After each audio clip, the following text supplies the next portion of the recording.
সকলোৰে বাবে গৌৰৱৰ কথা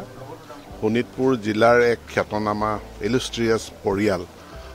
স্বাধীনতা সংগ্ৰামী ছবিলাল উপাধ্যায়ৰ নাতি গীতা উপাধ্যায় এগৰাকী বিদুষী মহিলা তেওঁ একেধাৰে শিক্ষক সাহিত্যিক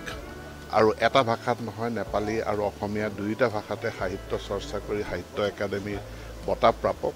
আৰু তেখেতক ভাৰত চৰকাৰে পদ্মশ্ৰী সন্মানেৰে সন্মানিত কৰিছে বয়সৰ কাৰণে তেখেতে দিল্লীত উপস্থিত হৈ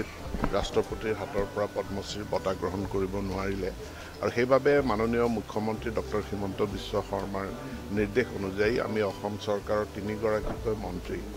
চন্দ্ৰমোহন পাটোৱাৰী ডাঙৰীয়া অশোক সিংঘাল ডাঙৰীয়া আৰু মই আজি তেওঁলোকৰ তেজপুৰস্থিত বাসগৃহত উপস্থিত হৈ গীতা উপাধ্যায়ৰ হাতত আমি সেই সন্মান প্ৰদান কৰোঁ য'ত আছে এখন চনদ দুটাকৈ মেডেল